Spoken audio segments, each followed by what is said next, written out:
चंद रोज पहले बीसीसीआई ने जब सरफराज के पिता को एक अवार्ड दिया था तो हमने ये सवाल खड़े किए थे कि भाई अवार्ड ठीक है, लेकिन टीम इंडिया की जर्सी का रिवॉर्ड कब दोगे। और ऐसा लगता है कि शायद हमने और आपने मिलकर जो मुहिम उठाई थी, जो बातें, जो सवाल पूछे थे, वो सवाल बीसीसीआई के कानों तक पहुंचे और बीसीसीआई ने आखिरकार सरफराज खान को टीम इंडिया में जगह दे दी है। एक बड़ा लम्हा है सरफराज खान के पिता के लिए, सरफराज खान के फॉलोअर्स के लिए और उन तमाम क्रिकेटर्स के लिए जो फर्स्ट क्लास में रणजी में दिन रात पसीना बहा रहे हैं कि मेहनत जाया नहीं होती है। जो कहते हैं ना कि लगे रहो, जमे रहो, डटे रहो, दुनिया चाहे ना चाहे सर आंखों पर बिठाएगी, वही सरफराज साथ हुआ। पिछले 3 सालों से लगातार वो परफॉर्म कर रहे थे, जब मौका मिल रहा था परफॉर्म कर रहे थे, 70 का एवरेज मेंटेन किए बैठे थे, लेकिन टीम इंडिया से कॉल नहीं आ रही थी। दहलीज पर थे, इतना थे, कभी कोई सिलेक्शन हो जाए, कभी कहीं हो जाए। लेकिन वो कहते हैं ना कि कहीं किसी का नुकसान किसी के फायदे की वजह बनता है। टीम इंडिया में रविंद्र जडेजा और केएल राहुल चोट की वजह से बाहर हुए और सरफराज खान, वॉशिंगटन सुंदर और सौरभ कुमार जैसे खिलाड़ियों को टीम इंडिया में जगह मिल गई। सरफराज की टीम इंडिया में प्लेइंग 11 में खेलने की गुंजाइशें पूरी नजर आती हैं, क्योंकि शुभमन और श्रेयस जिस तरह की फॉर्म में हैं, रोहित और द्रविड़ के पास ज्यादा ऑप्शन नहीं बचते हैं सिवाय उन खिलाड़ियों खिलाने के जो करंट अच्छा परफॉर्म कर रहे हैं। और सरफराज तो मैन ऑफ द मैच लेकर आ रहे हैं, ऐसे में टीम में वो हो। और इसीलिए हम आपसे पूछना चाहते हैं कि क्या आपको भी सरफराज खान ना प्लेइंग 11 में खेलते हुए दिखाई पड़ रहे हैं?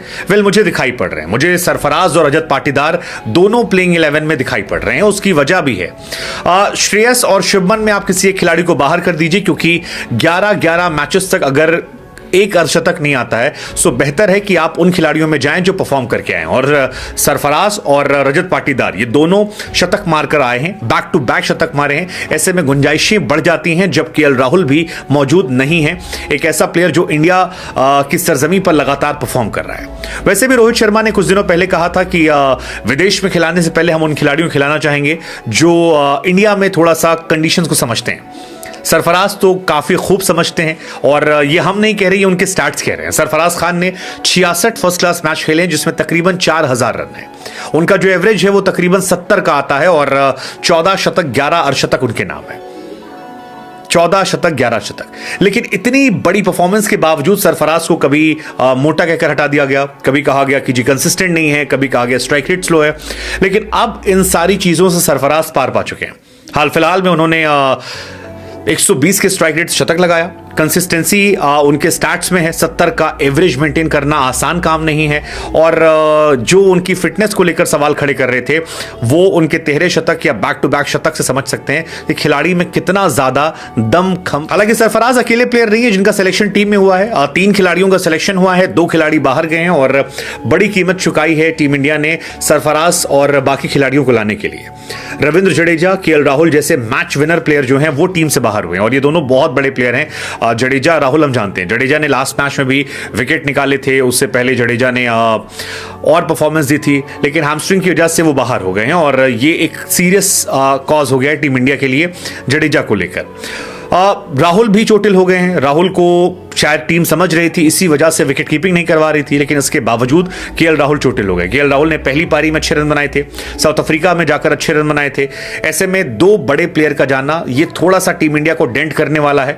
हालांकि टीम इंडिया के पास ऑप्शन था कि वो चाहते तो पुजारा या रहाणे को ला सकते थे, उनके लिए ऑप्शन थे, लेकिन विराट कोहली की गैर मौजूदगी में, रहाणे क्या नाम है, शुभमन और अय्यर के फ्लॉप सीजन में, राहुल जडेजा के बाहर होने के बाद भी अगर उन दोनों को जगह नहीं मिली, पुजारा और रहाणे को, तो अब बड़ा मुश्किल लगता है कि टीम इंडिया में उनकी जगह बन पाएगी। और ये बात रोहित शर्मा ने इशारों में समझा भी दी थी जब उन्होंने कहा था कि हम चाहते हैं कि विदेशी जमीन पर खिलाने से पहले अपने नए लड़कों को हम यहां मौका दें। और अब शायद ये नए यंगिस्तान की शुरुआत है।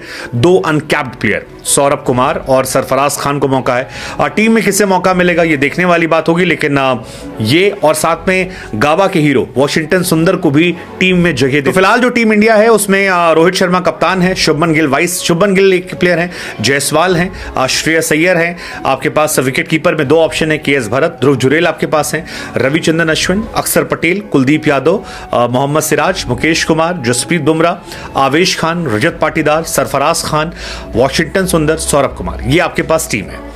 अब इनमें से कौन सा वो प्लेयर है जो इस मैच में या आगे 3rd 4th मैच में रहेगा पता नहीं, क्योंकि पहले जब विराट कोहली का रिप्लेसमेंट हुआ था तब रजत पाटीदार को लाया गया।